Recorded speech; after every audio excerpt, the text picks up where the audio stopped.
Scammers exploit DeepSeek hype with fake websites and crypto schemes. A researcher jailbreaks OpenAI's O3 mini model, bypassing safety protections. And a woman buys an iPhone using a stolen identity in a London Apple store. The rapid rise of DeepSeek, a new AI model gaining global attention, has attracted cybercriminals eager to cash in on all the hype. According to cybersecurity researchers, scammers are using fake websites, counterfeit cryptocurrency tokens, and malware-laced downloads to exploit public interest in the model. One of the most alarming tactics involves fraudulent websites impersonating DeepSeek's official platform. These sites trick users into downloading malicious software disguised as the DeepSeek AI model. Security firm ESET has identified this malware as win32/pact.nsis.a, which is digitally signed under the name of K. My Trading Transport Company Limited. Notably, the counterfeit site uses a Download Now button, while DeepSeek's legitimate site features a Start Now button. Meanwhile, scammers have also launched fake DeepSeek-branded cryptocurrency tokens across multiple blockchain networks, some already reaching market caps in the millions. DeepSeek has explicitly stated it has not issued any cryptocurrency, making these tokens a clear scam. Beyond these fraud schemes, DeepSeek itself has faced security challenges. We've done some articles on this. A recent large-scale cyber attack forced the company to suspend new user signups temporarily. Researchers have uncovered vulnerabilities in DeepSeek's AI models that could allow attackers to bypass security measures and generate harmful content. DeepSeek has some glaring security flaws. It's been hacked a number of times. We have this on good authority, but in fairness, from the same people, we're hearing that DeepSeek responds quickly when issues are identified, though there is still, to put it kindly, room for growth in its overall cybersecurity maturity. For users and businesses interested in DeepSeek, the risks are obvious. Exercise caution when dealing with any online platform claiming to offer downloads or investments related to this AI model. We should be remembering this model exists in a totally different jurisdiction with totally different laws, and we have no reason to believe that there's anything malicious in the actual site. But before you put any corporate information into a SaaS site in another jurisdiction, you might want to ask yourself about using one of the local models that have been established or setting up your own model. It is open source.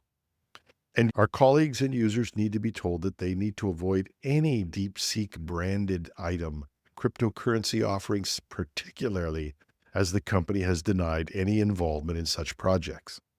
And just as another aside, I went to the App Store just to check up on the DeepSeek app, and if they were really interested in preventing fraud, they would have some labeling by now that indicates what is an official branded app.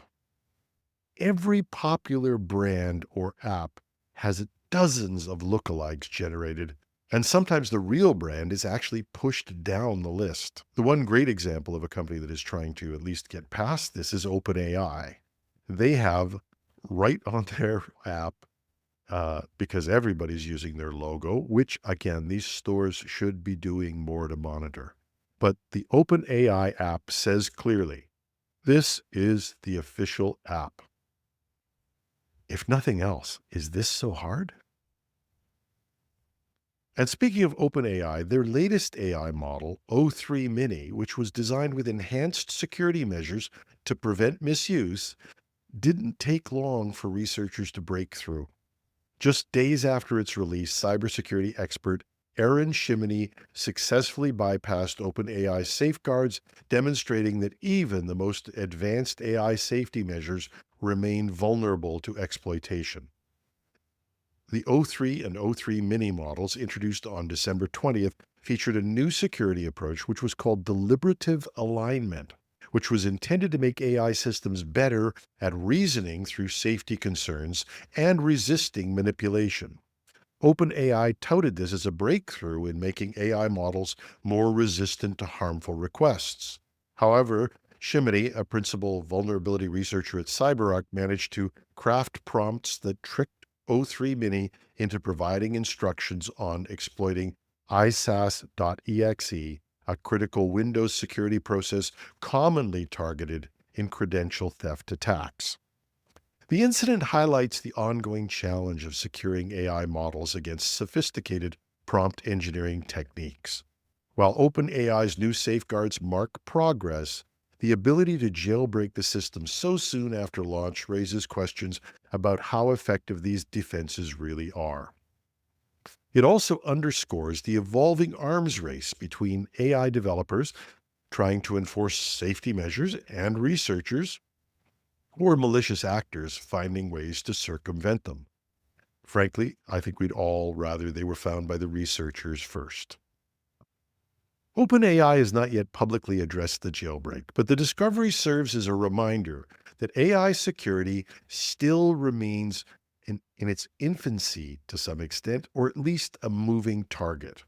As models become more powerful, ensuring they cannot be manipulated for malicious purposes will require continuous refinement and rapid response to emerging threats.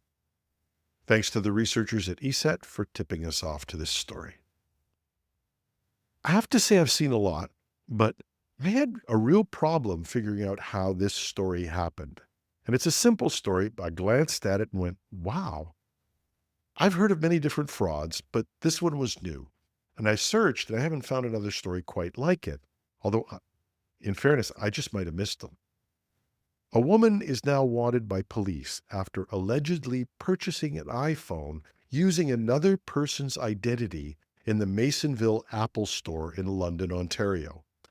The fraudulent transaction took place on January 22nd, and local authorities are asking for the public's help in identifying the suspect.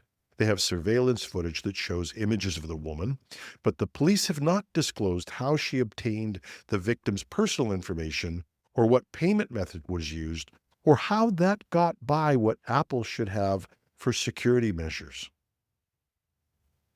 While Apple stores require ID verification for in-store pickups and purchases linked to accounts, fraudsters clearly found a way to bypass these protections. And the person was clever enough to do that, but not clever enough to realize she was being recorded on camera. That's our show for today. We're continuing to work with law enforcement to get some shows focused on the growth in fraud. We'll keep you posted. In the meantime, if someone knows how this story happened, let me know at editorial@technewsday.ca. All tips are confidential and all information will be used responsibly. I'm your host, Jim Love. Thanks for listening.